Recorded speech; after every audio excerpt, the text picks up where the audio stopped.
Good afternoon.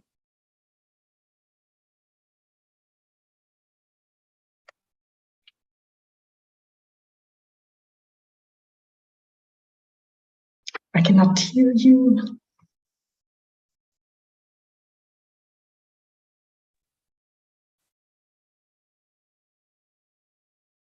Hello, good afternoon to everyone. Hello. Hello. Good afternoon. I think we have a problem with Sadiq. We cannot hear you. Actually, yes. Now, do you hear me?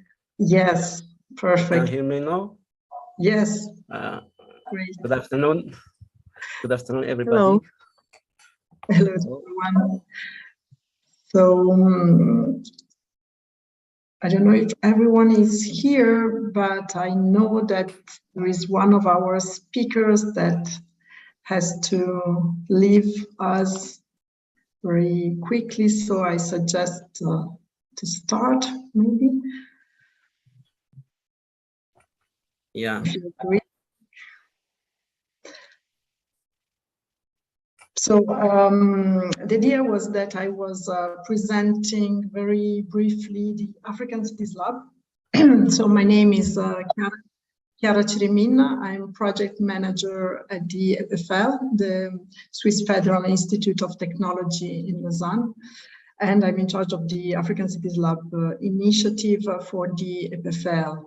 So the African Cities Lab, it's an initiative led by the EPFL, but jointly carried out with other 6 African partners. It has been funded for this first phase by the Swiss State Secretariat for Economic Affairs, the SECO, with the objective of support the development of educational content on urban development and urban planning on the African continent. So I have just a few slides. If I can have the screen sharing available, which I don't for the moment. So can I share my screen? Great. Okay. So sorry. Okay. So really very quickly in 5 minutes, just to introduce you to the African Cities Lab. So the mission of the initiative is really to train the next generation of professional on the African continent to build a sustainable African. I think this morning and in general, you are all aware about the increasing of population on the African continent, especially in sub-Saharan Africa. So by 2050, the population, the urban population will probably double. That's why it's so important to train urban professionals. The objective of this initiative is really to create an online platform. So this online platform will host a series of MOOCs that are also funded by the initiative. So 13 new MOOCs are being developing at the moment. They will be available in 2023 on 8 main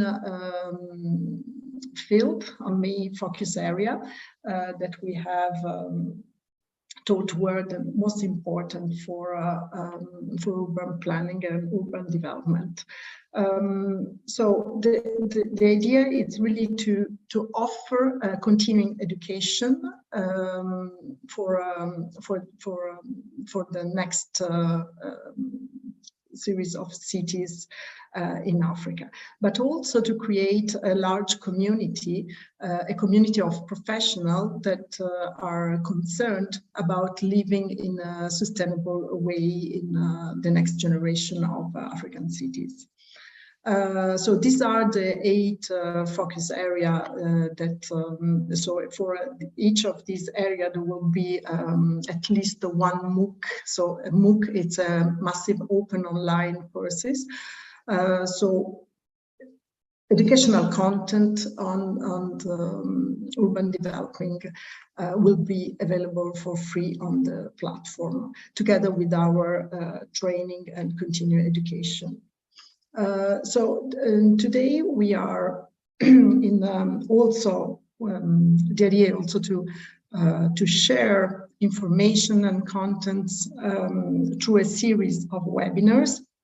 And these webinars, the main objective is also to prepare the ground for the International Conference of African Cities that will be held in March 2023 in Cotonou. So this is also an invite for all of you to take part to the International Conference on African Cities in March. And we already have the dates, so it will be from 21st to 23rd March 2023 in Cotonou. It will be an hybrid event, so for those who cannot attend physically, they're most than welcome online as well. Here it's very briefly our partners. So as I said, the initiative is funded by the Swiss State Secretary for Economy, and together with we are carrying out this initiative together with Semicity, with Mohamed VI Polytechnic University, with the University of Cape Town, the University of Rwanda, and the Kwame Nkrumah University of Science and Technology in Ghana, and of course the FFL. So thank you very much for this time for presenting the African Cities Lab. And Sadiq, I leave the floor to you. The floor is yours. Thank you. Thank you, dear Chiara. I'm glad for having me this afternoon to moderate this session titled "The Challenges of the Urban Youth." So since our first speaker has a flight and I can't take any more time, so I give her also the floor to present her communication. Dr.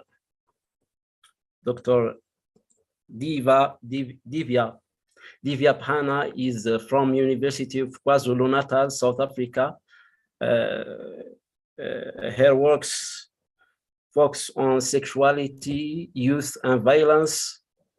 Her major works: childhood sexuality and AIDS education, the price of innocence, gender and childhood sexuality in primary school.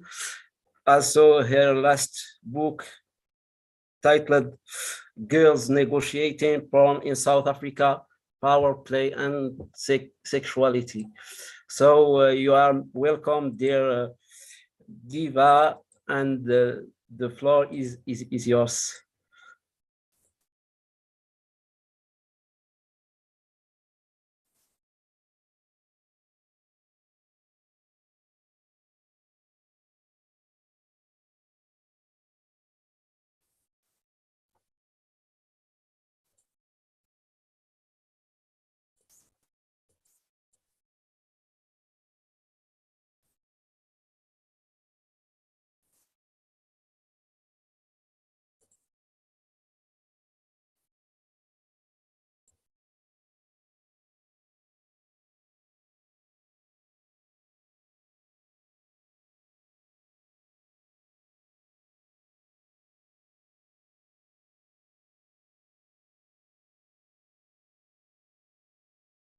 Divya.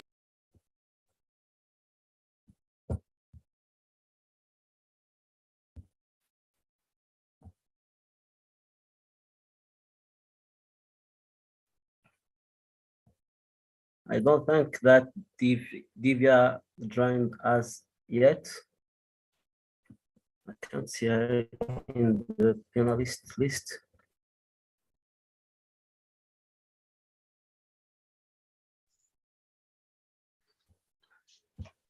Sadiq, this is Mark Summers. I could go first while she's waiting to come on, if you like. Oh, okay, okay. So I had to present some biographical element about Max Summers. Since Divya is there, Mark Summers is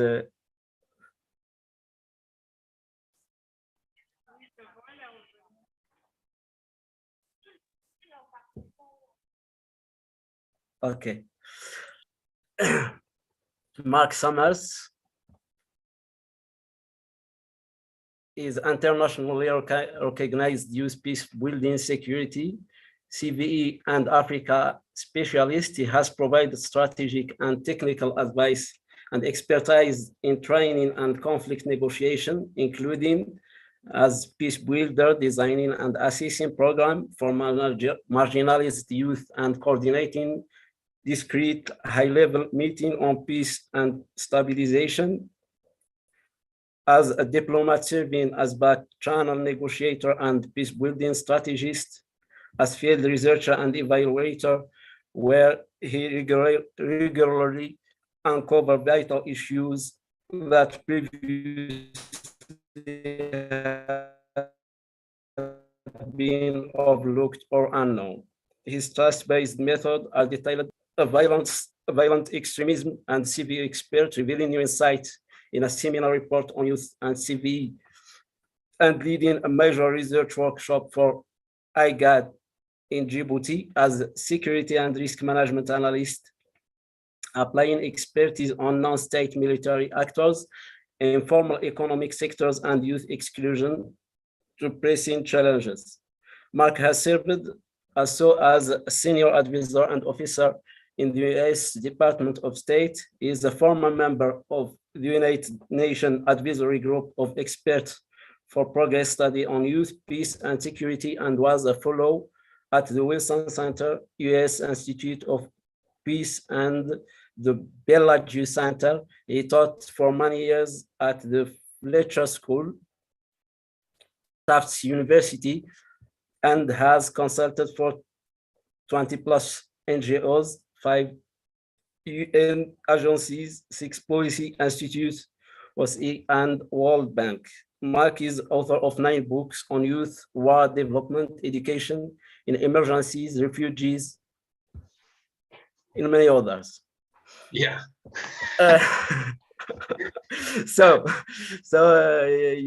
Mark, his communication will talk about tackling the challenges of the urban youth through music, the case of the hip hop movement.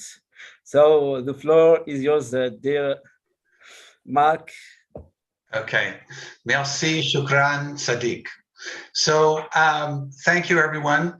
I'm going to speak about 2 books of mine, and there will be reference to hip hop. I have not studied hip hop across the whole Africa subregion, so I will incorporate that into we will end up with that. But I want to point out with this first slide is the woman on the left is wearing a hat that says Thug Life.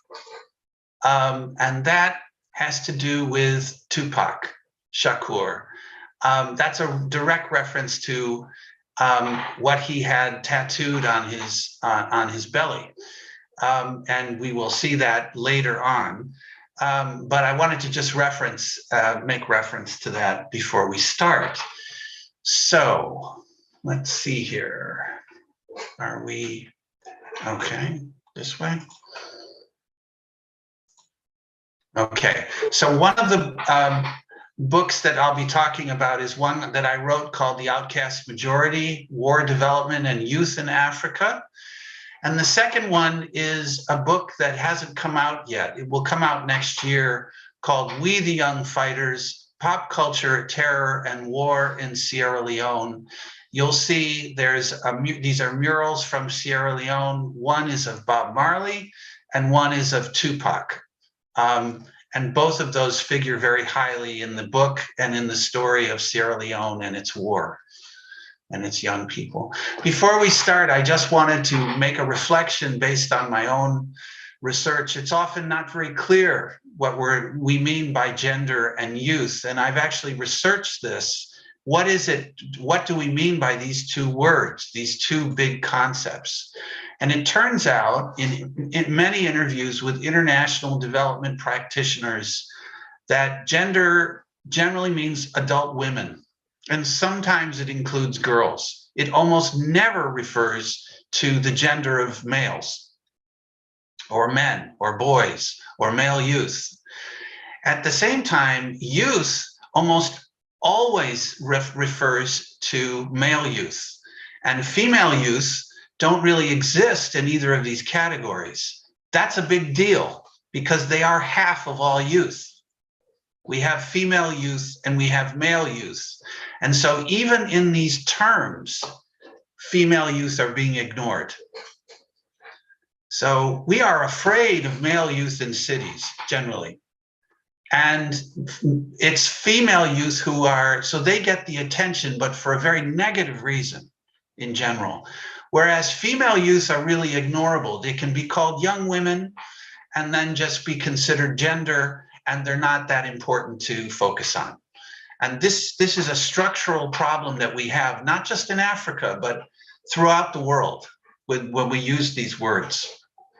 So now I want to just mention some things, some issues that surfaced in this book to sort of get us a context of why hip hop focuses on alienation of youth and the separation from the rest of society. That's really the focus of hip hop in America. That's the focus of hip hop, of much hip hop in Africa as well. So I look at these issues of youth alienation quite a bit in the Outcast Majority, and I wanted to raise some questions for you to think about. Why is it that male youth are seen as threats to their own societies? What is it about being young and male that scares people so much? Now, when you go to an African city, you don't see on the street much more than male youth. You see some female youth, you see some kids, maybe some school kids, you see some older people, but it's mostly male youth that you see on the streets. They're looking for work, they're doing all kinds of things. They're looking for something, usually. And so they really are dominant. And we tend to be afraid of these people who are the dominant group in cities, youth. Female youth are there as well in large numbers, but they are less public in general than male youth. So why are most youth peaceful? So we have this connection for youth, that youth are bad, male youth are dangerous. If you look at the statistics of youth, you look at how they're harassed by police, about how they're forced to, they don't have regular jobs, most of them. Why are they so peaceful? If they were as violent as people say they are, all these cities would be up in flames. They would be, war zones, but they're not. Most male youth are very peaceful, so same with female youth. There's something in youth that pulls back and doesn't allow people to go into violence. They resist engagement in violence. Most youth never join a gang or a militia or a violent extremist group, for example. Okay. So the central irony of what we're talking about is that youth demographically, in terms of their numbers, are dominant, but they see themselves as an outcast minority. That's where the title of the book comes from, The Outcast Majority. They see themselves as they don't belong. And what this means is the focus of youth, the main youth challenge, is not their demographics, their numbers. It's the alienation of youth, that feeling of being separate, even when you're the majority. And this dynamic is a very big issue in African cities. And it informs to a large degree the hip hop that comes out of cities from male and female youth rappers. So in these cities and also in this region generally, we have a sea of exclusion. We have an unprecedented populations of African youth. This is the youngest population of human beings in the whole world, Africa, including Morocco. I'm talking about Africa. So, and most of them deal with systemic exclusion. It's hard in many countries for a youth to get into secondary school. In fact, systems are structured to make sure that most youth have no chance of getting into secondary school because it's not set up for most youth. Most youth are not supposed to go to secondary school. There is no place for them. That's part of being a young person. And then you have cultural exclusion. To be accepted as an adult male, a man, as an adult woman, you have to get married. Often you have to pay a bride price for the boy. A boy has to have a salary, a job in a city quite often. He has to own land. He has to have cattle. He has to have some capital. It's very hard for most young people, male youth, to have this. So the chances of getting married for a female youth and a male youth, for a female youth, who's supposed to marry you? What if there aren't male youth who can marry you? So in both sides, it's very hard to gain recognition as an adult man, as an adult woman. And this, I've found in research, is one of the reasons why male and female youth go to cities. They leave their home villages because they need to get away from that humiliation of being a failed man, a failed woman, an unmarried mother, a boy who's going nowhere, has no education, whatever. Instead of staying in the city, in the village and just being a loser, you go to the city. That's a age. So the urban context, we have huge youth populations of female and male youth. They're living in illegal worlds in the sense that where they live technically often is illegal. They don't have a lease. They don't have a legal tender for that where they're staying. They're working in the non-formal economy, which is technically illegal. There aren't many options besides that. The formal economies are usually very small and exclusive, so they can't get in anyway. They have regular engagements with the police and other security services. In my experience in research, that's the main government official that a young person is going to interact with is a policeman or somebody in the security services. They don't really interact with other parts of the government. That's their, and then quite often there's limited or no peaceful dissent, limited or no youth voice. There aren't outlets for them, which we'll get to in a moment. And then the second part of the urban context is that people, as I said, are afraid of youth, of male youth, and that female youth are easy to ignore, easy to overlook. And they have this they really do feel an intense level of social separation and alienation from what we call the mainstream of society. So now I'm going to turn very quickly to a case of popular culture, which includes hip hop in Sierra Leone. And I'm going to go very quickly here to talk about the influence of 3 popular culture figures on youth and why they were so important to young people in Sierra Leone. And as my book explains, they were very influential in how the war was practiced in Sierra Leone and also what happened after the war to help youth adjust to post-war environments. These 2 in particular, Marley and Tupac, were very important. So I don't have time to go into all this, but I wanted to mention that in the 1970s in Sierra Leone, but of course across Africa, Bob Marley swept the continent and became one of the most important popular culture figures in the entire world, but including Africa. He had an incredible influence in Sierra Leone. One of the important parts of being a follower of Marley, Rastafarian, is that you must smoke marijuana.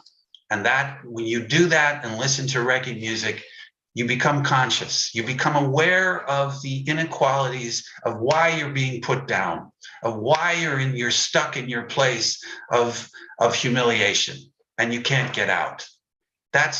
Marley is a big part of this, and so is marijuana.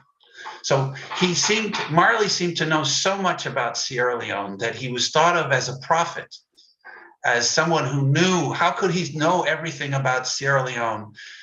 Rastafarian music, Marley's music, is religious music, and he was seen very much in that context, and he still is. The second person, pop culture influence, who came in was very big, was the movies of Rambo. The first 3 movies of Rambo came in the 1980s. And Rambo's movies were shown to children all over the country, to the extent that they were so popular that people memorized their movies, and they imitated Rambo with fighter skills, boxing, how to do ambushes. He was seen as the perfect warrior. And also for girls, during the war, they would ask themselves, what would Rambo do in this situation when you first become displaced, for example? Rambo was a very important figure in the lives of young people in Sierra Leone. So in the 90s come, okay, and the war comes in 91, and who else comes to Sierra Leone? Tupac. Okay, Thug Life, there it is, right on his belly. Thug Life, just like what said on the hat for the girl in the first picture, the female youth rapper. Thug Life, that's a reference to Tupac, who was for a long time the biggest rap star in the world. The most important. Tupac was very important across Africa, very important with the Palestinians, and influential across the world. So one of the things that Tupac did was say, yeah, you can be called a thug. There's nothing wrong with that. I'm a thug and I'm proud of it. So Tupac was like no one else. He was honest. He was brave. He predicted he would die early. He was like a friend. And as this one male youth explained, I like Tupac because he's a gangster, and I like the gangster lifestyle. I like the way he dresses. Tupac has killed. He was always in jail. He was in the American war, so he knows war. Now, this was a quote from during the war in Sierra Leone. So there was a lot to identify with Tupac. He was like a hero for male youth. Wasn't so influential with female youth. Rambo and Marley, yes. Tupac, male youth only, pretty much. So what do these 3 have to bring together? What do they have to say to us? What did they have to say to youth in Sierra Leone? Society, that the message that all 3 of them give to young people is the same one. Society says that youth are the problem, but all 3 of these pop culture figures, Bob Marley, Tupac Shakur, and John Rambo in the movies, their view is that we didn't do anything wrong. It's the mainstream that has turned against us. In other words, the world is upside down. We didn't do anything, but we're being blamed. That's the message of those 3 that I've learned in my research from Sierra Leone. That's the received message in Sierra Leone for youth. And I think that this message actually resonates in many other parts of the world, including Africa. And so the hip hop voice in Africa, what I've learned in my research, is the only way for urban youth to be heard. It's almost the only way that they have a voice. So if you want to know what's going on with youth in a certain city, find out who they're listening to. Who are the local people? Who are the international? Who's important to them? What's the music that's being played? And quite often, these are songs that will explain what it's like to be a young person in that city, in that country, in that region. And it's tough. So some common themes from hip hop is that they have no voice. Life is extremely hard. And here comes the police. The police are in a lot of these songs because the police are harassing you. And sweeping through your neighborhoods and stealing and running the drug trade and so forth. You're not represented. You don't have that voice. You're misunderstood. People think you're bad, but what can you do? You just get hassled just for the way you look often. And so you're under attack. But just as Tupac, Marley, and Rambo said, you did nothing wrong. They're blaming you. What did you do? You're stuck in this situation. And so, as in Sierra Leone, the idea is that the world is upside down. This is a theme that comes up a lot in hip hop music in Africa, in urban Africa. And it's one that I strongly recommend everyone to listen to very carefully. So I'll leave it there. And if you have any questions, if we have time, Mr. Sadiq, I'm open to questions. Thank you very much. Merci. Shukran. Thank you, dear Mark. I will see if I have some questions from the audience. And if there is no questions, I will be back to you because I have some questions. Okay, you're the man. You field the question. Okay. I didn't have any questions from the audience, so I will start with my questions, and we will wait if there is any questions from the audience. I think we start to. We have a question from Oxel Loco. He asks you, why did you choose hip hop? Why did I choose hip hop? Yeah. Oh, I love that question. Well, I work with youth all over the world. That's my job. And if I want to work with youth, I have to listen, find out what is important to them. And so often, hip hop is extremely important to them for very important reasons, like I was explaining. And then also, I learned for Sierra Leone, I was talking to refugees in the year 2000, and I asked them, why did you become a refugee? This was in Gambia. These were refugees from Sierra Leone. And they started telling me about Tupac. And I remember thinking, what? And they were talking because the rebel soldiers, the boys, came out of trucks and vans when they attacked Freetown with Tupac t-shirts, All Eyes on Me. And so that's the story. That's where the book began. And I started to learn much more about hip hop. But I think if you want to know youth in Africa, especially urban youth, you better start listening to the music that they're listening to, because that's their voice for most of them. It's very important to listen.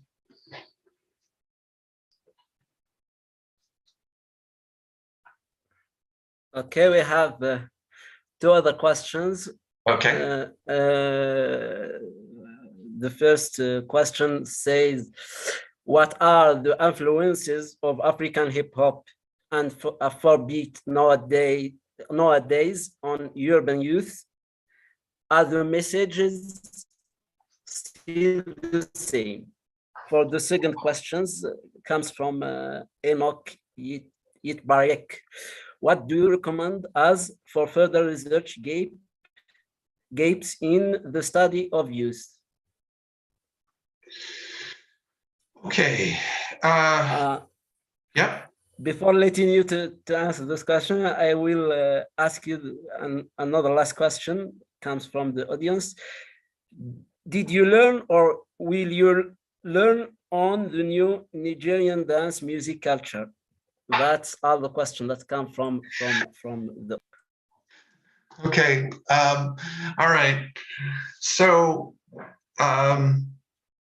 the African influences, the influences of hip hop in Africa. I think at this point, hip hop has become a genre that is owned by African hip hoppers, by African. It started in the United States, but it isn't an American product anymore. It's very, very, very international. There's hip hop all over the world. It is an area of music that people, young people in particular, really turn to and use and cultivate and develop in every language you can imagine all over the world, including Africa. So it's a very exciting field. There are a lot of wonderful rappers in Africa, and I want to make mention, because there are a lot of wonderful ones that are female youth that have a lot to say about their lives and about how they see things. So the question, what do I recommend for further research for the study of youth? Well, one thing you can do is listen to the songs and listen to what they say and what they talk about. What are they talking about? And what are they not talking about? One of the things that happens, what I've noticed with African hip hoppers, for example, is that they took a lot of the sort of American gangster rap and pulled out all the cursing and all about I'm a super lover and all these kinds of things, those kinds of themes, and used it more to talk about what it's like to be them in a city. The songs are often very descriptive about, like, a day in my life is a common theme for hip hop music in Africa, I've found. When I say this, it is such a large field now. It's very hard to, I have not studied this in many countries in Africa. This is just the countries that I've been to, that I've looked at. And it's an exploding field that is full of diversity.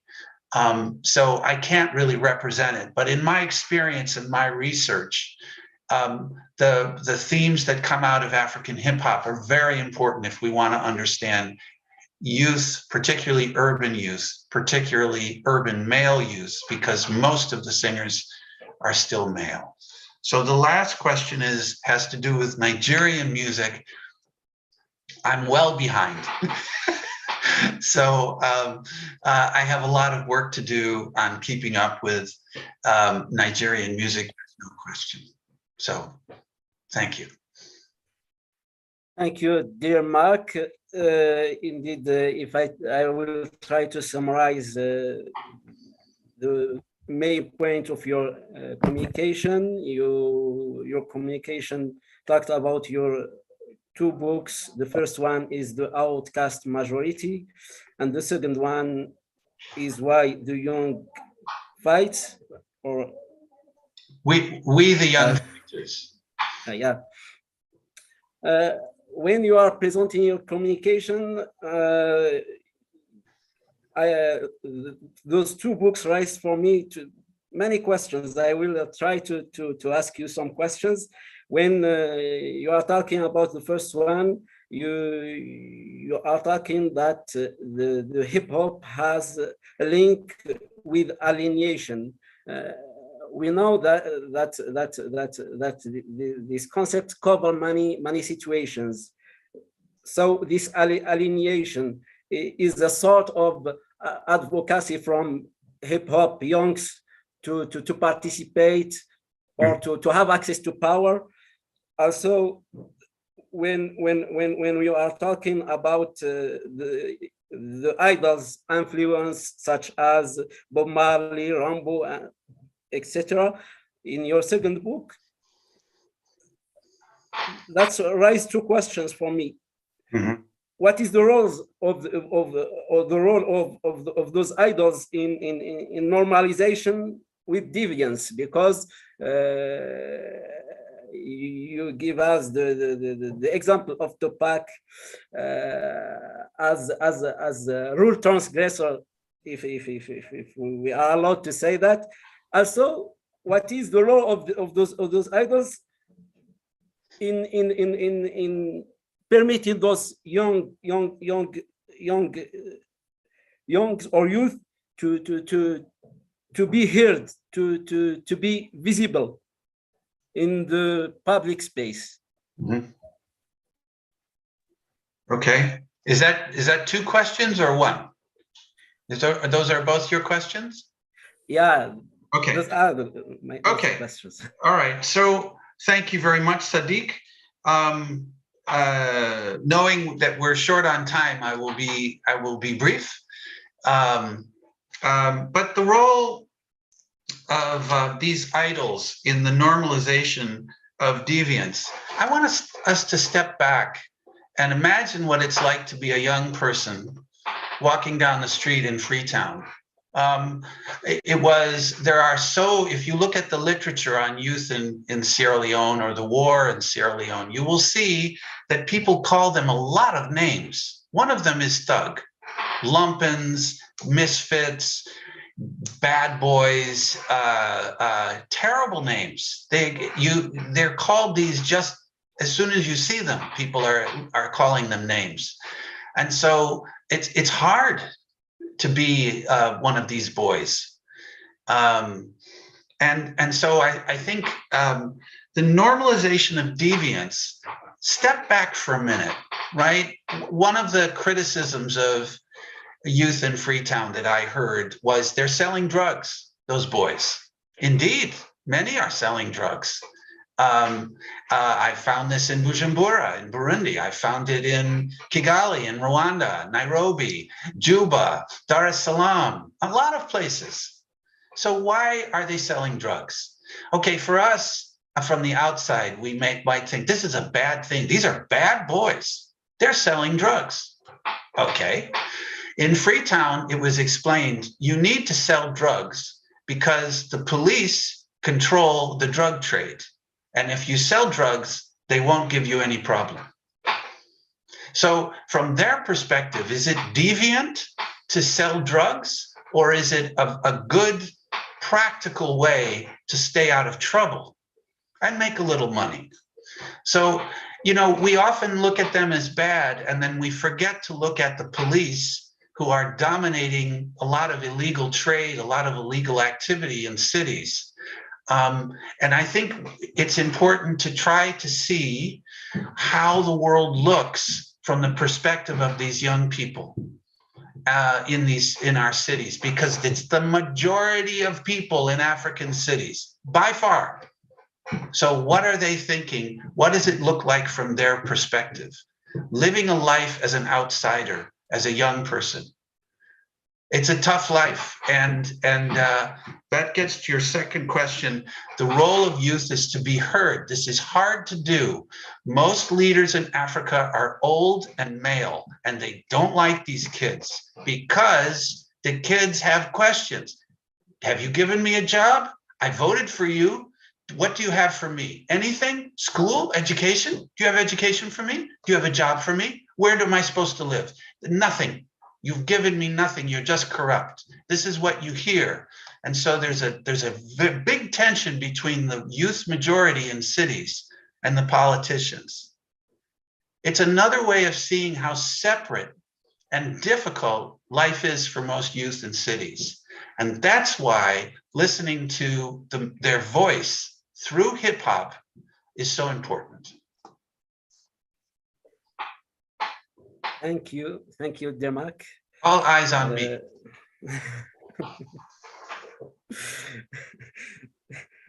Thank you. I think we have another question from Ernest at Champong. Which he will present his communication later. So I I let you, dear Ernest, to ask your questions. The floor is yours. Okay, thank you, Sadiq. Mike, thanks for your nice presentation. Mike, which of the musical adults and these youths lacking them to in their various countries? Would you ask that again, please? Yeah, Mike, I was asking, you know, these youth, they like these musician idols that you mentioned, and don't they have their replica in their various countries? And if they have, were you able to solicit some information on that? The local musicians. Yes. Okay, yes, of course. This story is about 3 international global icons that had a strong influence in Sierra Leone. I think Sierra Leone is an unusual case. From what I've understood, they have an unusually strong attraction to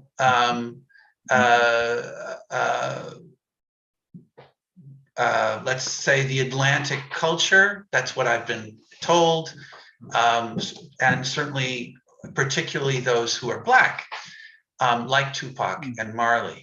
But it isn't as if there are not important local musicians who have a lot to say in Sierra Leone.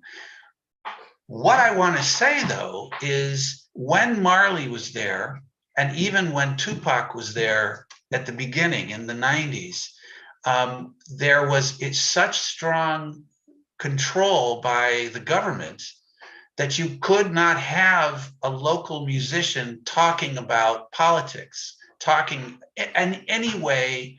You could have a song saying, I love Sierra Leone, I love the government, I love the flag. You can have patriotic songs, but you could not have songs where you spoke your mind, what youth in Sierra Leone call blow your mind. If you can blow your mind is telling finally the truth. It's very difficult to do in Sierra Leone, even today. Although there are people who are doing that now. So that's the reason why, those 2 reasons are why the focus was on the international. Dear Mark, Yes. We have to move to the next Sadiq. communication. So Yes, many thanks for your patience and your communication. So we move to the next communication. Okay. We move to Zuzana Briksiova-Szwidorowski. I hope that I pronounce your name, Dr. Susanna, correctly. Zuzana Briksiova-Szwidorowski is a director of North Africa Office at the United Nations Economic Commission for Africa. Her current research interests are entrepreneurship, labor economics, family economics, and development. You are welcome, dear Susanna, and the floor is yours. Yes, thank you very much. It's for the invitation. It's a great honor to take part in this webinar, and it actually has been long-term research interest of mine. Unlike my predecessor, I will have quite a few numbers here as an economist, so I hope we complement each other. But I found the presentation very interesting, and just to make a comment on the earlier one, I traveled to Sierra Leone in 2009, and exactly what you were saying echoes. The focus was on young males because they were viewed as more dangerous, especially in the post-conflict situation. I didn't quite fully understand it, or perhaps understood it to some extent, but certainly can endorse what you were saying from on the ground experience in Sierra Leone. So here we're going to take a look at the overall Africa. So, and my colleague, because I'm in Sudan right now, I have connection challenge, so my colleague is helping me with the slide. So Hamza, next slide, or can I do it here myself? Yeah, I can do it. Perfect. Thank you, Hamza. So first of all, what are the main drivers of change, taking a very macro look on the continent? So we know that the structure of global markets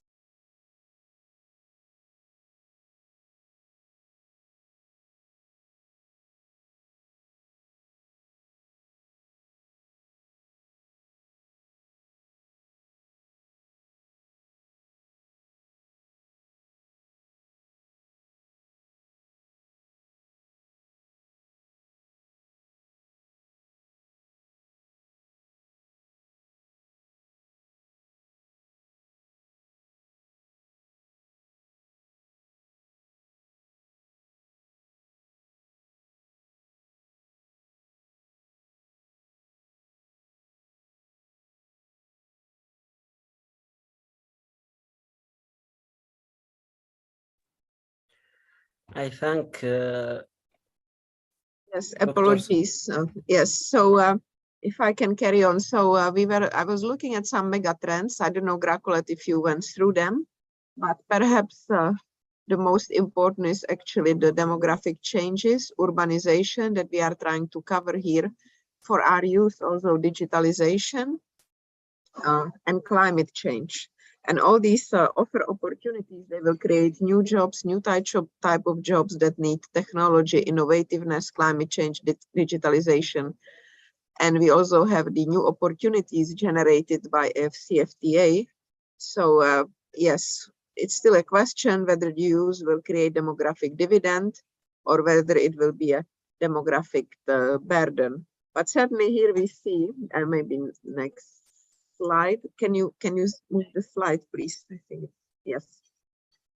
So we can just discuss most African countries, for example, Sudan, where I am now, are in early stages of demographic transition, but the middle-income countries in North Africa and in Southern Africa are already in the late stage of transition now, or moving into it. Now, none of the countries in Africa are in post-transition period. So we have the four stages. Next slide, please.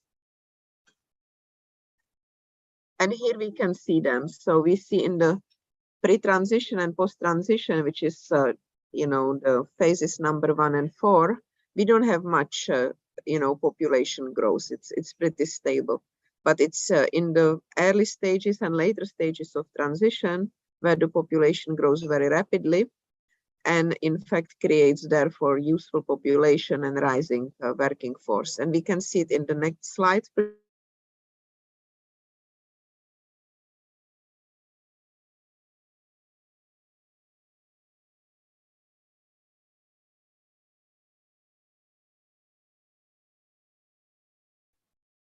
I think we can't hear Dr. Susanna. You to a problem of network, so we hope that here she.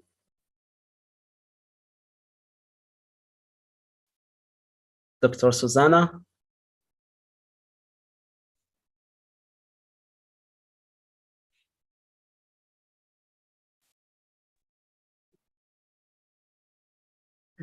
So sorry, there are some, outages of electricity. That's why I get disconnected. So these are the stages, and we see the big difference between Africa, which still has a high population growth on the left, and Asia, where basically the death rates and birth rates are close and they are not close yet, but are projected to close by 2050 and are much more narrow.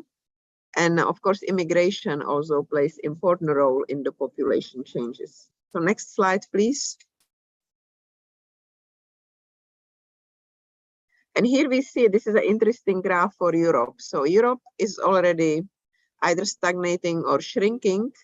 And this is something we have to also take into account when we compare the real GDP per capita growth or GDP per capita, because in terms of real GDP per capita in Europe, it's very similar. It is very similar to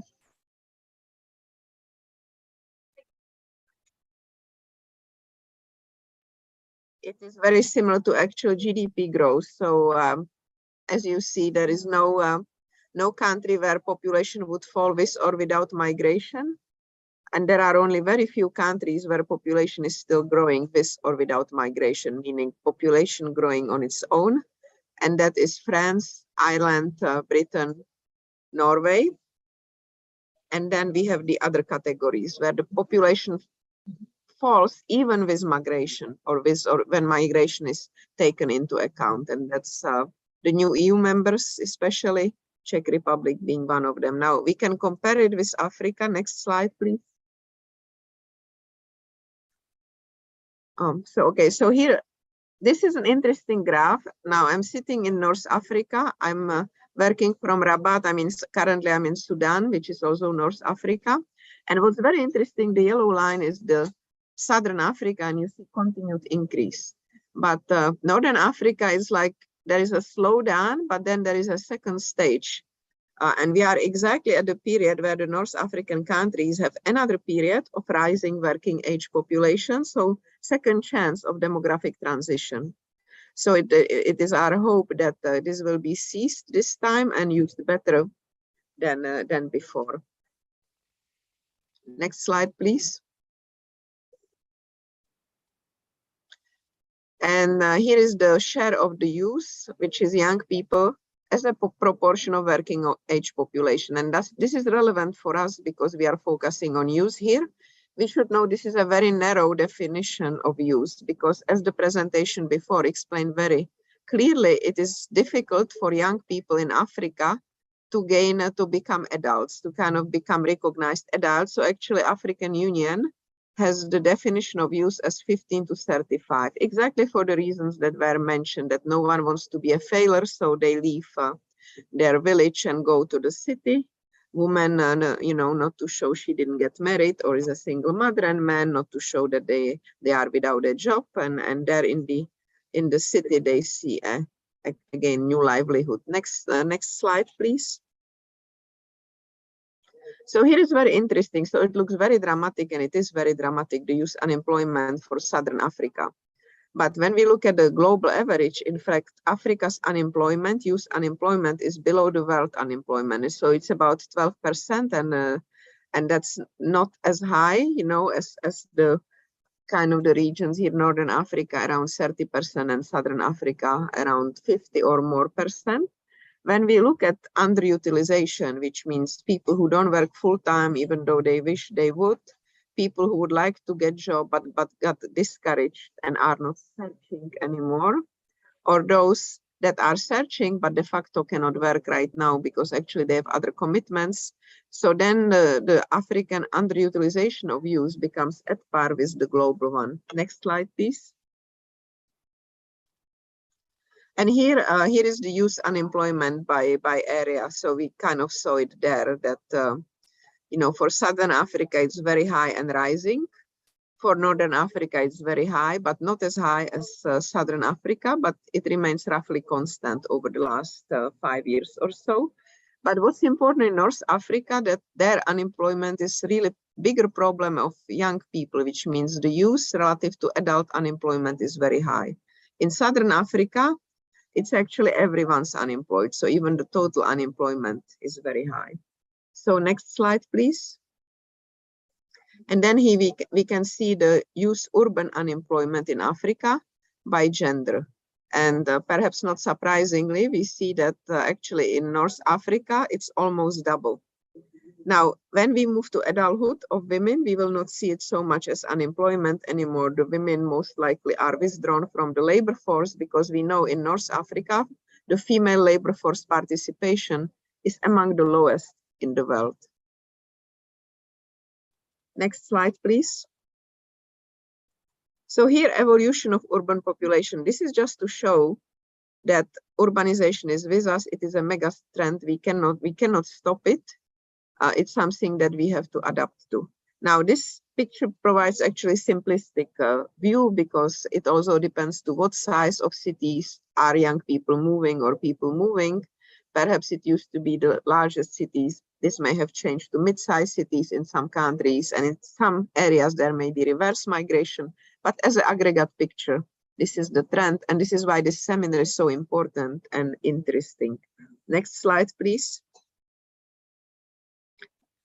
And then we can also talk about the rural and urban divide and rural-urban migration. So one of the divides is also in digital skills. So this is really a critical skill.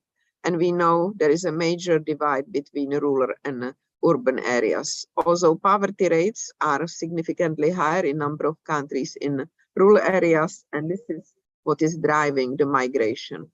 And we, of course, know the standard Harris-Torado model that describes the drivers. And we know also that a lot of the migrants end up with, end up in informal jobs with very low paying wages and insecure situation. Next slide, please. So Yeah, so then the urban youth unemployment, there are several opportunities that are presented to youth, and one of them comes from digitalization. So usage of news technology, where in some areas young people seem to be, more adapted to this, because we know also there is a generational divide when it comes to digital technology. And also from green jobs. So there are simulations that show that actually we can tap into the youth innovativeness. Morocco is a great example where youth has been mobilized and is activated and basically advocates for climate change in the country and for Africa at global fora. So we can also utilize the young people beyond jobs, and it's a way how to integrate them into the society. Next slide, please. Here I wanted to point out to the study that was done by the sub-regional office in 2021. It is on the best practices in job creation and what are some of the key findings. So first of all, this was done by the office together with Oxford Economics. So it's a joint study. And it looked at various cases. So 34 employment initiatives, so 34 cases across 15 countries, across entire Africa, North Africa including, I think it was Egypt from North Africa that was represented. And the idea was, to kind of gather some common feature of all these initiatives. What is it that the successful employment initiatives tend to have in common? And they dissected it into what was the channel of the intervention, what was the focus area, and was there a targeted sector. So they found that across Africa, because of the challenge, youth tends to be in the center of most employment initiatives. Just because of the demographics, it is such an important feature. But at the same time, there tends to be a gender, and again, as the earlier presentation noted, gender means women in these contexts typically. So there tends to be some focus on women, and yeah. So that is the next slide, please. Many of them focus on capacity building. So what some other research has shown clearly also that single isolated intervention doesn't work. So there usually needs to be a package of interventions. And skill capacity building should often go together with access to credit. So access to credit without training is not useful, but also skills, if there are some minimal financial requirements that are not met, they tend to be difficult. So, and then another finding was that the agricultural sector offers immense potential if informal activities can be upskilled and commercialized. So effective interventions are not isolated. So not only they work in group as different type of interventions, but perhaps similar intervention across different stages of value chains. And again, ultimately, or one of the goals is to create regional value chains and SMEs or firms that are export competitive, because they usually tend to perform better as far as some of the measures of performance, especially profit. If we would summarize finding of the surveys, focuses on employability also as a way of social protection and escaping poverty on the continent. Government cooperation with the private sector. So government may be funding the initiatives, but the private sector may be better positioned to either co-fund them, but especially to design them. They know what the private sector need, what are the skills that are needed. And then subsidies work better if they are just general across the board. And that way they also help to reveal the more competitive or viable enterprises rather than picking winners. So it is better to have this intervention broad-based. Next slide, please. And final slide. So moving from policy recommendations to actions and program. So focus is create more jobs. So quantity, I mean, given the demographics, more jobs will be needed. But then there is, of course, the quality. So can we go back by one slide? Sorry. So the quality, which means we are aiming at higher productivity jobs, and with that we should see better paying jobs, jobs that are secure, and jobs that are not in the informal sector, but moving to formal sector. And that all requires stronger human capital, ideally from early on. So many of these young people will have to create their own jobs. So entrepreneurship is one of the venues, or is the venue. And it is the best if children can being taught entrepreneurships early on, then it moves into the high school, university, if there are networking systems and support system early on. Focus is also, especially after the COVID, on both physical and mental health as a part of the human capital. We often focus mostly on education, but in fact, the health component is critical, and also on reducing and ideally closing the gender gaps. So this is all, and I would welcome any questions. Thank you for your attention. Thank you, Dr. Susanna. We'll see if we have some questions from the audience.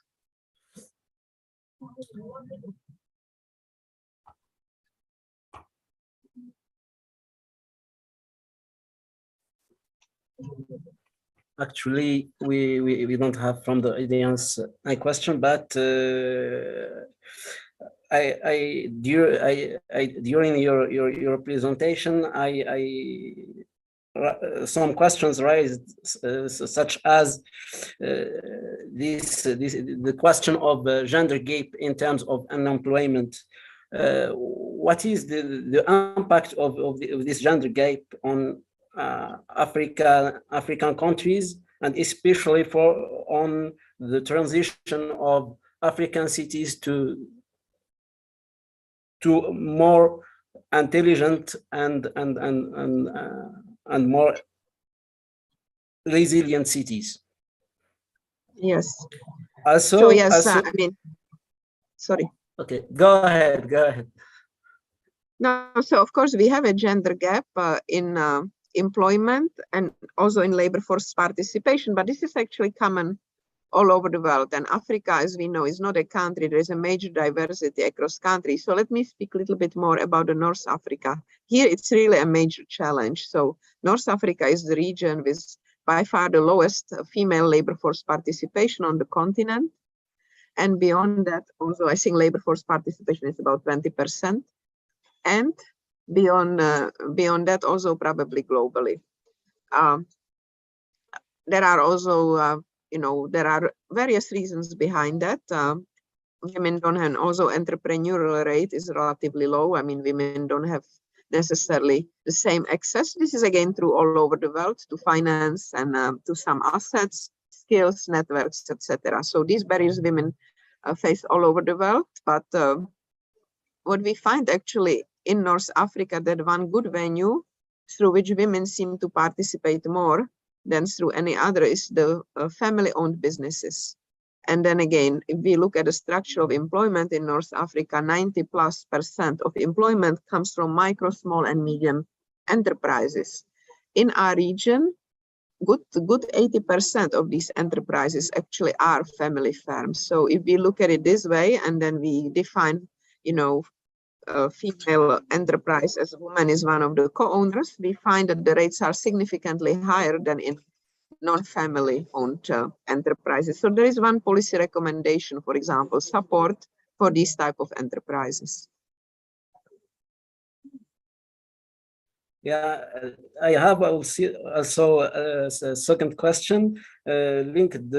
You mentioned during your communication that the most unemployed are women, the less educated persons, and youth. Is there any strategies that are used by those unemployed categories or powerless categories to counter the impact of this situation, for example? And if there is, what are those strategies they use? So actually, in some research, that I have done earlier on the topic of entrepreneurship, we actually found that, frankly, the young people need quite a bit of help. They are a little bit like they are not well informed. They are not even aware of the opportunities that are available to them.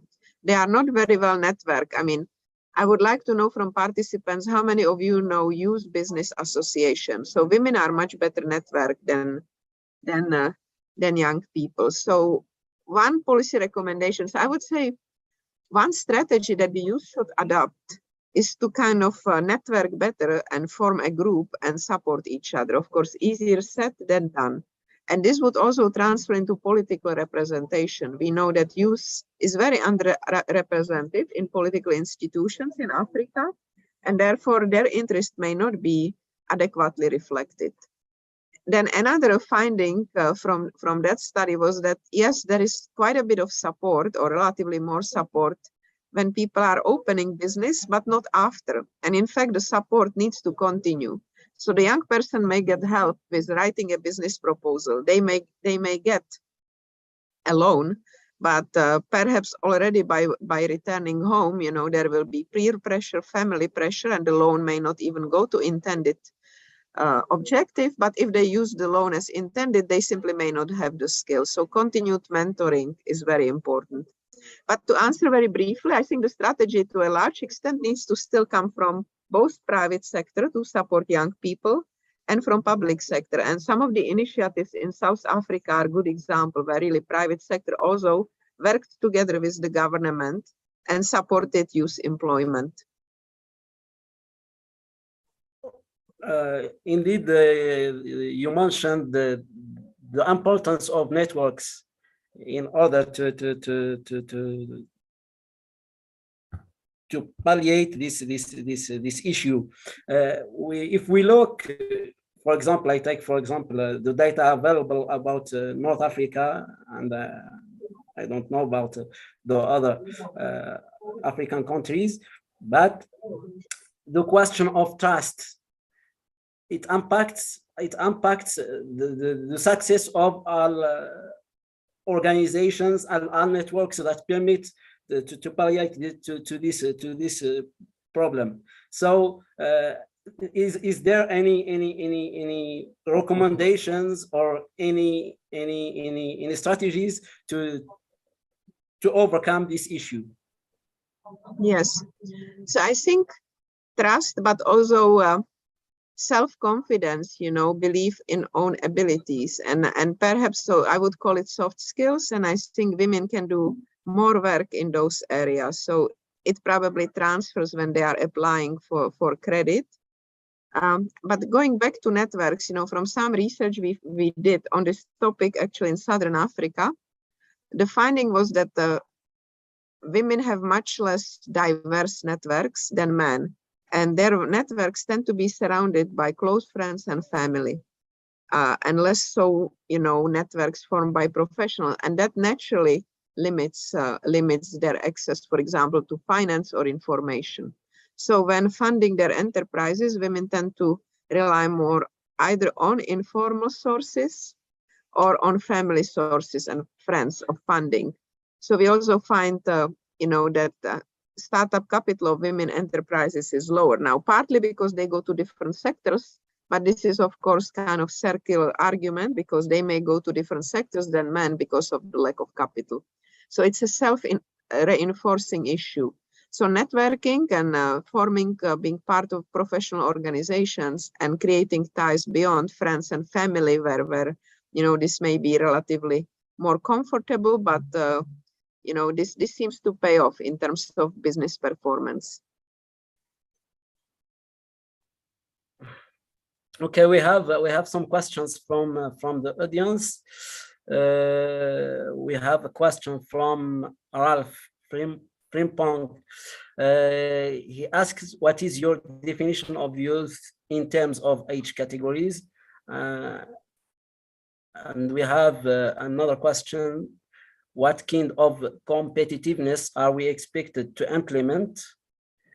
How do we see the technological reversal, the human capital and the production network, which makes difficult to be competitive for Africa? If we take the case of innovation of COVID-19 vaccine in South Africa, international institutions such as World Health Organization refused to ratify, there is a neo-colonial and unfair global system that protects Africa to be competitive. Thank you. Well, this is several questions, which probably would, some of them require a webinar of its own. But yes, let me answer some of them. So maybe on the technology, the latest one, I think this is impacting all countries globally. I think Africa, in fact, historically has shown this can be a global leader in innovation. And of course, Kenya's mobile money invention is one of the examples. So Africa can lead. And then when it comes to technology and artificial intelligence replacing, which is the fear, replacing labor, at the end, it's us, it's the human who will decide how we use technology. And of course, research suggests that it's very important that we have high quality robots if we are going to use them. So, and the robots complement the human beings rather than replace them. But really, we would not benefit. Perhaps the worst scenario being set are robots that are same or just slightly more.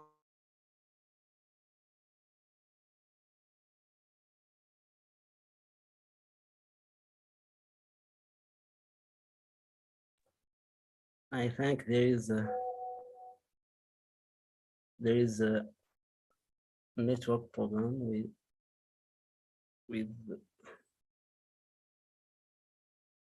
Susanna. So there is some questions which Hamza Jabor want to answer. So I let Hamza to answer to those questions. And we wait if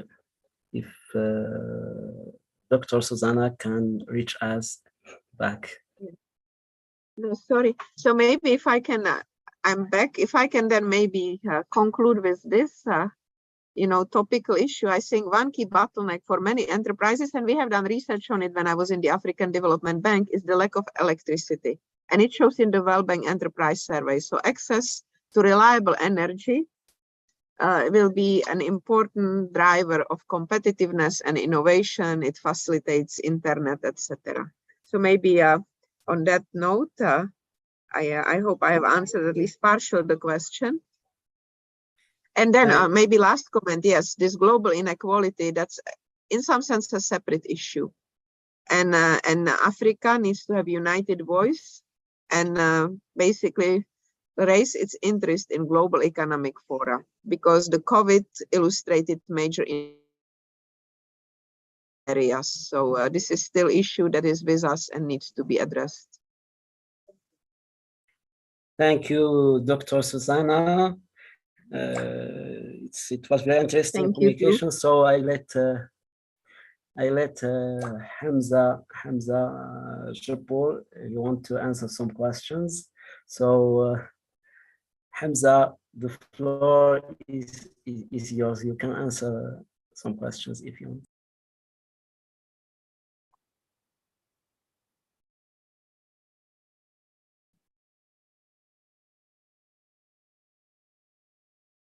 I think maybe it's my colleague Gracolet who wanted to add something. Gracolet. Okay, hi everyone. This is Gracolet. I'm research fellow. So about this topic, I think we can not only focus on urban employment, but we also have to take into account the rural employment, because as we saw for country like Northern African country and Southern African country, the rural unemployment is also high. It's also high. And as we know, the economics of Africa is mainly, for the majority of the country, the most part of the job are in agriculture. So this can be a problem too. And as Dr. Susanna said before, even in the agricultural sector, the technology is very important. So we have to take that into account too. And we can see example, for example, the mobile money had to improve, for example, access. There is the research on that, access of agricultural people to new clients or to new markets.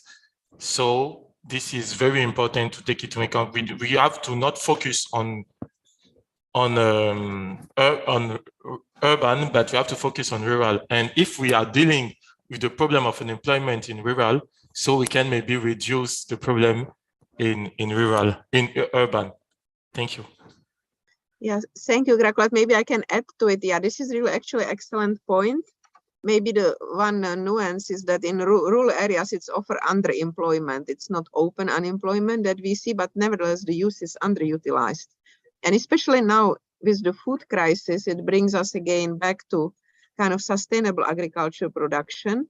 And also our report showed it from 2021 that there are many opportunities in agriculture and how to raise productivity using technology, which should also interest the young people. It's not the traditional agriculture, but the modernized one.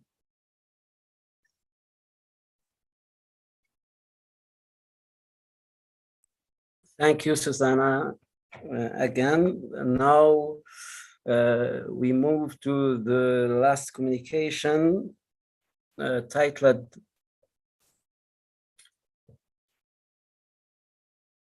Young Sports African Migrants, Challenges and Constraints of the Unknown Career Abroad. This presentation will be presented by Ernest Yeboah from the University of Education, Winneba, Ghana. Dear Dr. Ernest Yeboah, the floor is yours.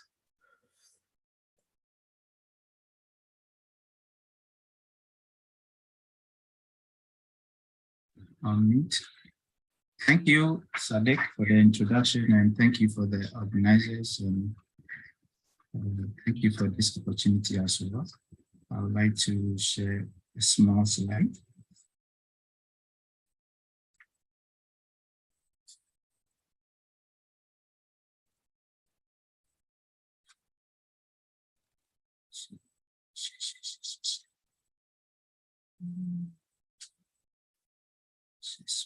Okay.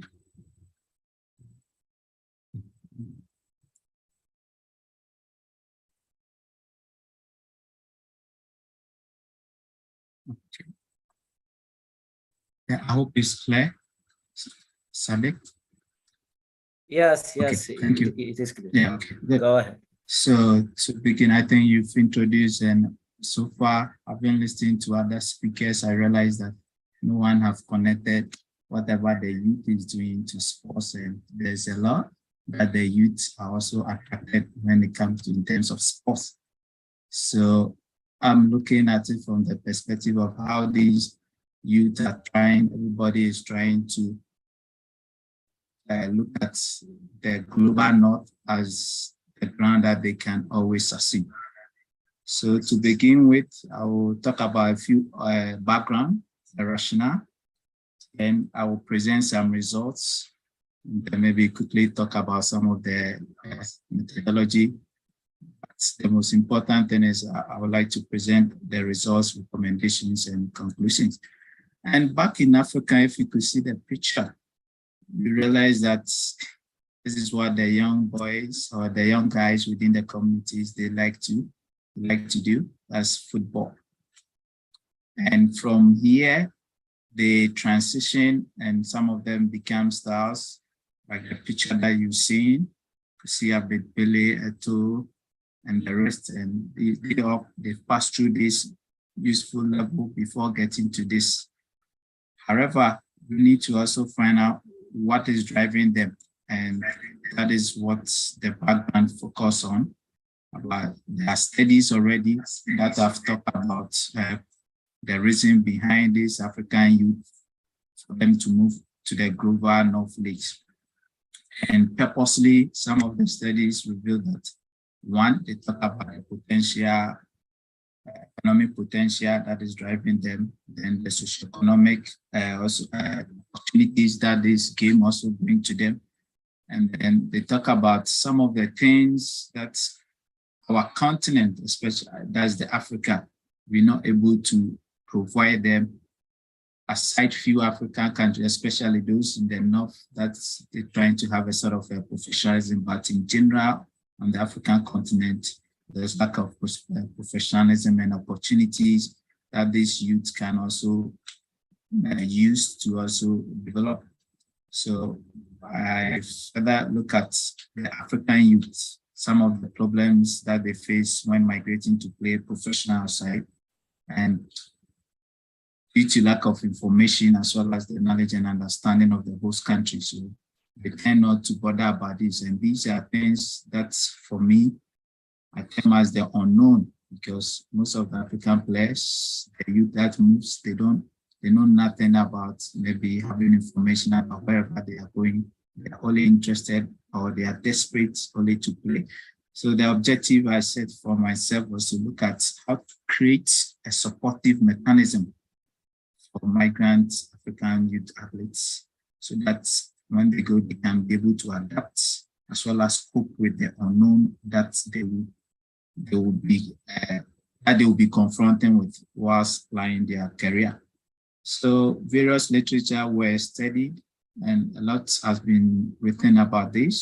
So I picked on the aspect of the youth, and through that, the methodology was based on qualitative study, and that study also supported to, have the views of these athletes, and I combine both the youth and those who are the former athletes. This is important in the sense that they've all passed through the useful stage. So their experience while they were playing outside is very important. So these were some of the results or the challenges that they face as some of the results. And some of the challenges they talk about is lack of information, and which is very critical. And here, some of them explain that when they got to their place of their host country to start their career, they were not given any information about administrative issues, the legal, what they are supposed to do, what will support them to, integrate into their new environment. All these things were lacking. So it was a challenge for them. And then we also talk about cultural shock. Most of the African countries, especially those at the sub-Sahara side, that's the western of Africa, most of them have the warm weather, which is unfamiliar in terms of comparing with the Western weather. So it also became a cultural shock as well, because they were not prepared for, and then some of them to the language, the barrier, the food, and then the unrealistic experience, which other studies have also touched on. And then we talk about I also observed the precarity of their employment, which other studies have also talked about or identified. And then the next was also, they view these athletes as a sort of cheap labor when it comes to talent supply or migration from the continent onto other parts of Europe and then other overseas. And they also encountered this racial discrimination and then abuse. Especially, there was about 2 of them that they went to a swimming pool, and to their surprise, they were the only blacks. So the moment they jumped into the pool, by the time they came out of the pool, all the guys, all the whites around, they have left the pool. So this was very hurting, as well as lead to mental health, mental problem as well. And then there was also some of the players, when even in their dressing room, when they greet their colleagues, they don't even respond. And that was also an issue with some of these experience of these African players, especially the youth. And then others also, when they are playing, they tend to be chanting monkey, excuse my language, monkey, banana, and those things. And that also was a problem. And then they talk about lack of familial support as well, which most family, the moment they think that they support you to migrate, that's the end. They don't need you. All that they want in return for investment is whatever you give to them. That is whatever you bring to them in terms of remittances. However, there should be that continuous support that they should give.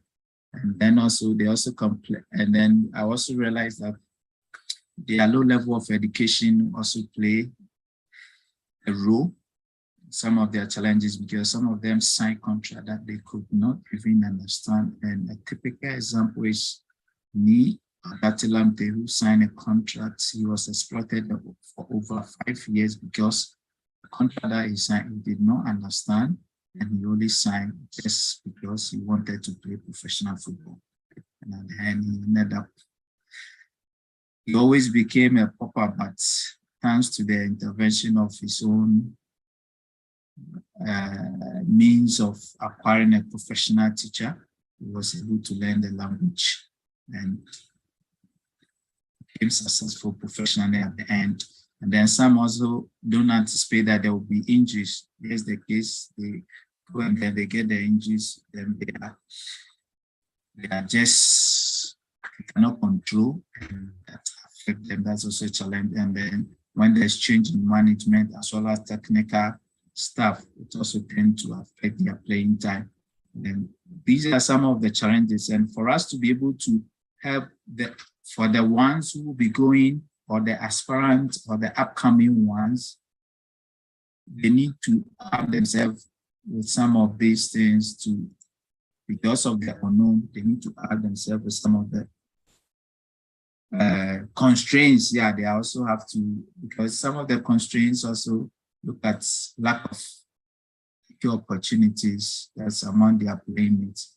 They tend not to have access to education and the health care system as well because of lack of knowledge. And then when it comes to access to administrative and labor regulations, because of their low level of education, it becomes a constraint for them. And this is also something that UN have also talked about, that when people do not have access to such information, it makes them become an object of what? Exclusion in their host country. And then we talk about frustration, stress, and then fun pressure from the club as well, and then lack of information and knowledge in terms of the social norms of their new environment, as well as most of them don't have knowledge about the football regulation, even having their transfer of their own playing rights, which is something. So for us to be able to help these young guys, we have the study recommends that they should have knowledge of their situational analysis. And this also helped to bring about a model that's I call the transition experience analysis. And here, first of all, any young athletes from Africa that want to move abroad to start their career or their professional career, they have to do what I call the situational change, because they know that they are moving from one culture to a different culture. And so they need to have knowledge about that culture before moving. And then they also need to have relevant information about the destination of play, which is very important because of the demands of the job that they have taken, and then the barriers, and then they need to also know something about the psychological challenges and cultural difference, and then lifestyle among others. And then also they need to also have to gather sufficient information about the host club. They need to know the history of the whole club, how they have managed international players and the rest, so that that can make them have to make a good decision whether to join that club or not. And then they need to be ready and then prepared to also embrace the challenges that lies ahead of them. And they need to also be able to maneuver their way through cultural integration and social cultural adaptation that will support them to be able to achieve their overall goal. Again, they also have to, there should be a pre-briefing departure for these players and orientation about the new environment they are going to encounter. And here they can also be training through the media, so that through social media, they can have that awareness about their new destination that they are going to play, so that they can prepare in advance as well as become mentally strong in terms of overcoming some of these unknown that they don't anticipate, or that they know is they are ready to go and then play. Then as young Magana athletes, they have to also adapt and cope through be through the values of determination, discipline, commitment, hard working. And when they're able to do that, it can help them to overcome both external and then internal distractions as well. And they have to cope by being disciplined with what's mental toughness, which is very, very important so that they can overcome their frustration, the stress, loneliness among others. And there should be the involvement of stakeholders such as the hosts and then the home country, as well as FIFA intensifying the monitoring and supervision. Because when FIFA is able to do a very good job in terms of monitoring, we can also avoid human trafficking in sports, as well as collaborating with the NGOs and other stakeholders that are into migration, both the host country and then the local country or the home country that it belongs to. And then also, there should also involve the inter-organizational link as well, and that also will help so that those sectors that are linked to sports and then the states, so that they can collaborate in terms of the difficulties that these young athletes will be facing. They will be given a briefing and then orientation as they go. And to conclude, I think the studies supported understanding what young African athletes should expect when moving abroad to begin their career and how they should adapt and able to cope so that they can be able to become successful with their career as they are going out there. Coming through the literature is supported to understanding or uncover some of the challenges and constraints these young athletes may encounter.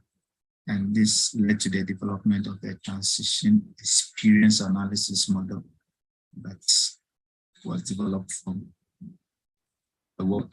And then they should also have access to information and then awareness of supportive programs and mechanisms in the host country.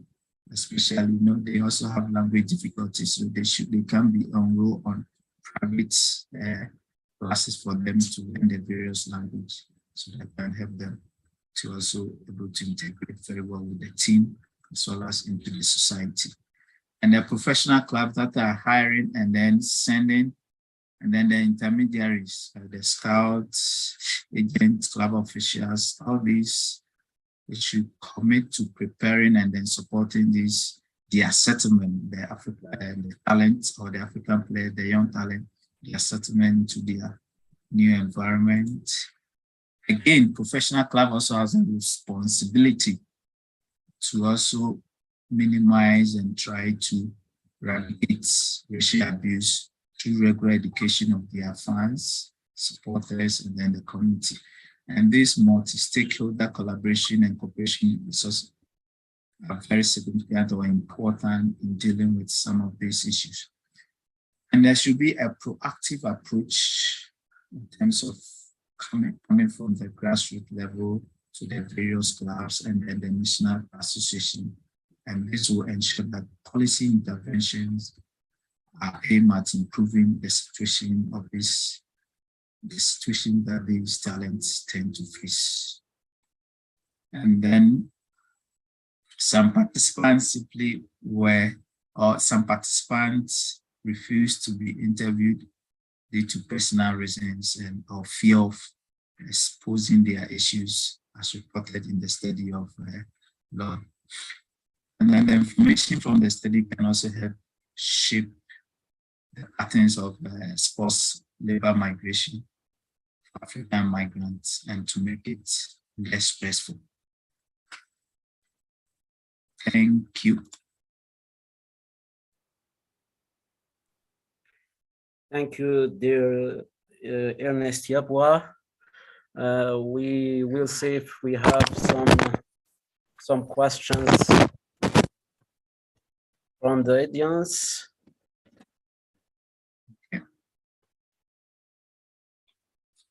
I think we don't have any questions till now, but I try to summarize first the principal points that you have treated in this communication. First, Dr. Ernest Yabwa talked about the hindrance that young sports face in their hometown before going into a course of immigration, and he talked about challenges that face those sports immigrants and constraints that faces them, before concluding with the necessity to understand what should those young immigrants or sport immigrants what they expect and face during their immigrant course. Indeed, I have some questions. You mentioned during the challenges that those immigrants face: lack of information, cultural shock, and the precarity in the employment, racism, and so on. But what is intriguing me is that should we in the sport studies, when we are talking about young African immigrant sports, should we consider the intersectional approach that takes into consideration all the dimensions: the race, religion, the situation in immigration, legal or clandestine, that make their career unknown as you describe it? Yeah, I think it's important because at the methodology side, we could see that we had players before they can move abroad. They have to come from their villages and then they have to move to the urban cities before they get the opportunity to move out. So it's very important that we should have this intersection in the sense that it plays a role, because a study by Robert Etta 2019, they talk about the various 3 phases that when you are moving from your home culture to the new culture, you need to know how you adjust, and then through your adjustment, it will help you to become successful as well. So it's very important that all these intersections should be considered. And if these athletes are given that prior information, it will help them to be able to adjust, adapt, as well as cope with when they go to their new environment.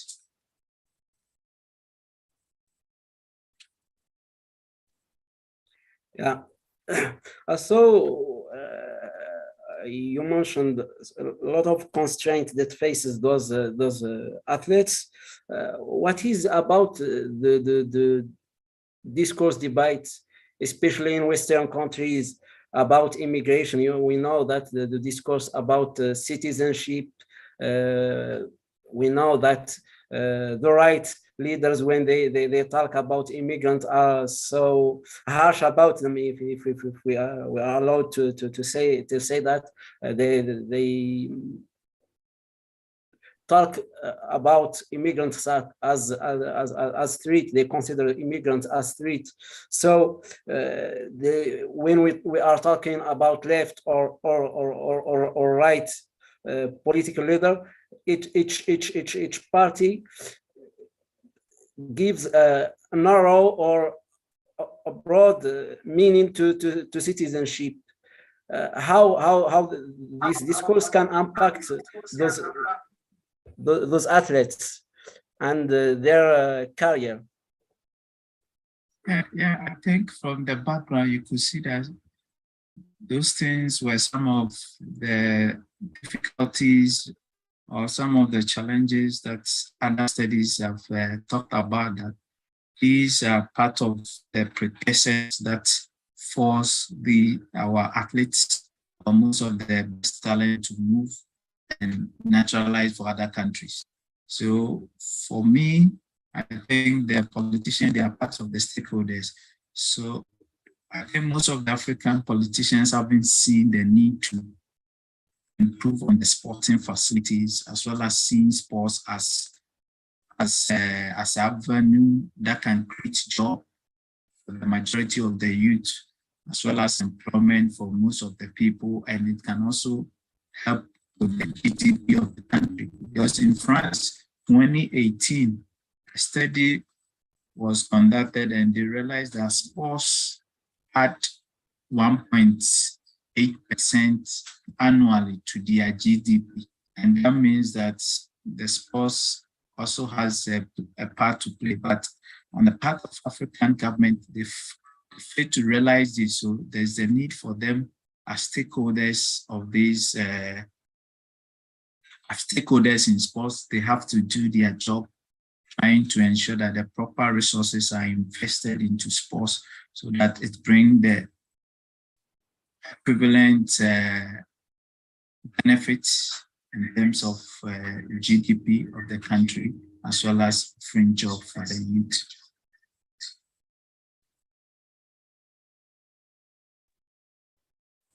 We have a comment from the audience here, which says, you shed light on how playing sport is like growing up as an African footballer, and how can you relate that experience to their motivation for migrating to the European leagues?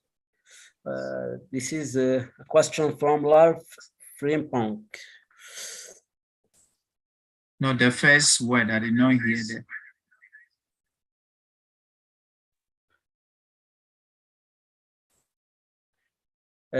Please, can you read? Okay, I will read you again the question. Ralph said, you shed light on how playing sports is like growing up as an African footballer, and how can you relate that experiences to their motivation for migrating to the European leagues? Yeah, I think, as I show in the picture, you know, every young African is kind of engulfed or bears with it's kind of involved in playing grassroots football, and that has become the passion of most African countries that we see, that they have passion for football. And when you look at the 80s, from a study, myself and other colleagues, we realized that during the 1980s, football was seen as a social activity, and therefore it plays a social role in terms of the communities. And this made parents not recognize, or the community as well not recognize, the sports as an avenue to become successful. And so parents were not allowing their kids or their children with sporting talent to play. And so when it happens like that, it wasn't an interesting, or it wasn't a drive for most African talent to move abroad, because parents wanted their wards to become like lawyer, medical doctors, and the rest, until 1990s, when the evolution of European football also changed, as well as the transformation of the African football and its society, where football began to offer kind of socioeconomic opportunities for athletes, where we start seeing a lot of games on African migrant players on television. Especially, I remember I saw this in Ghana. We used to watch football made in Germany, and this also exploded as the 2000s. You realized the change, that more money were invested into sponsorship and the leagues, which made parents now realize that the sport can also provide a sort of economic opportunity or economic potential for them. Well, that's where they started supporting them, providing them with sporting gears as well as kits to also play. Yeah. I I have another question, which is related to we know that the situation of legal immigrants yes. is not the situation of clandestine immigrants. And among those clandestine immigrants, we can have those youngs who have those aims that can to build a career or in sports. So how the situation in immigration, and also the difference between male and female. We talk a lot about male sportsmen, but what about females, especially when they are in illegal situation or are clandestine immigrant? They may experience some adverse experiences during their course to the north countries, and like unwanted mothering. So what those factors they experience during their course of immigration affect them on the level of the career and so on. Yes, I think they also face similar situation. If you have read the book of the study by Aja and Batao 2014, I think they focus on African migrant players that's played in the Scandinavian League, and they were asked of their motives, why they move outside of their country to go and play professionally. They also mentioned some of these challenges like loneliness. When they move at first, they experience loneliness, cold, food, language, and stuff. So it's kind of a way of, and we need to educate them on what they will be facing. That's why, because all boils down to lack of information and knowledge on where they are going. Because if athletes, especially the female athletes, are given enough knowledge on wherever they are going to start their career, it will help. It's the same thing like those of us who went outside to study. I mean, some of us were not fortunate to have pre-briefing and orientation by those that have studied abroad.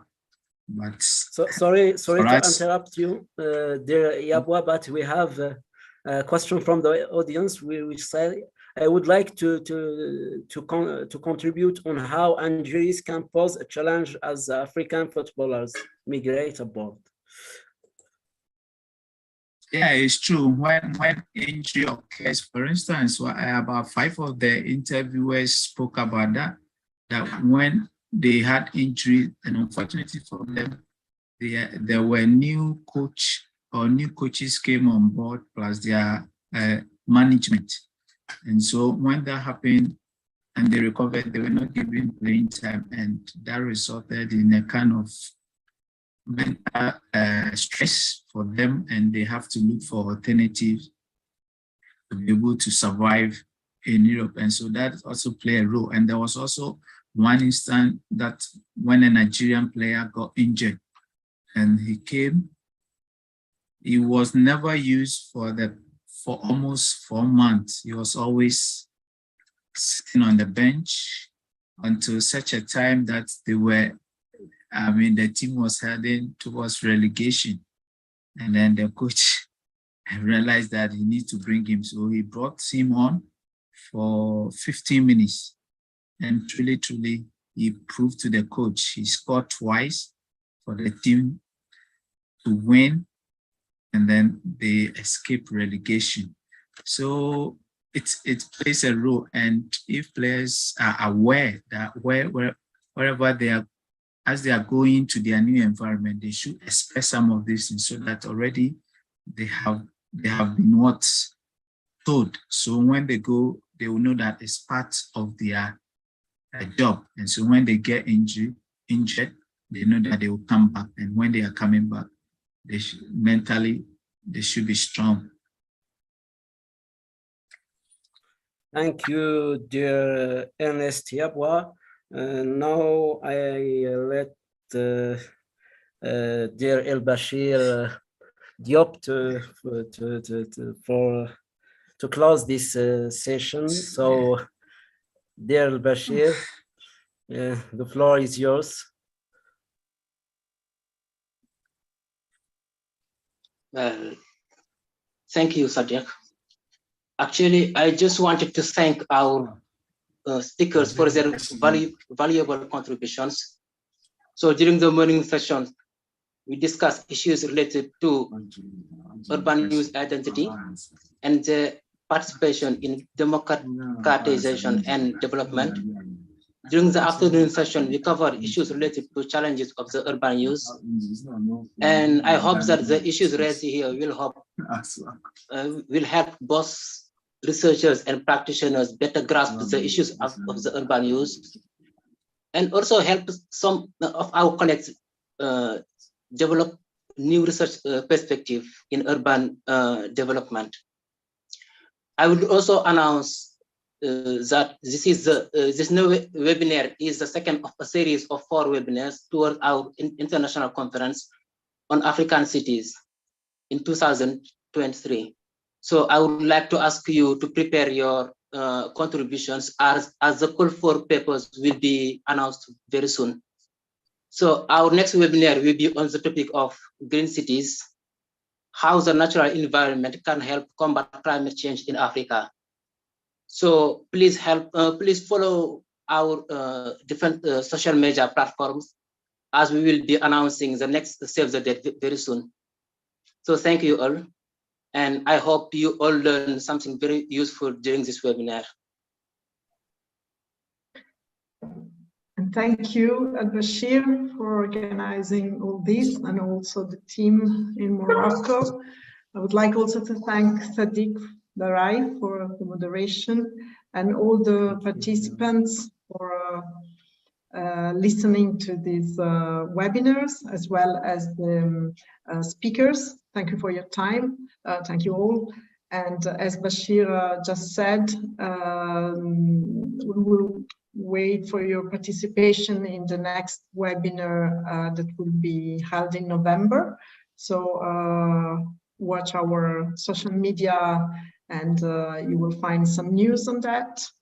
And we also wait for your participation in the International Conference on African Cities in March 2023. So thank you very much, and have a good evening, afternoon. Thank you. Thank you.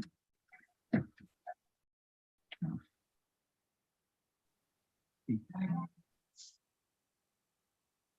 you.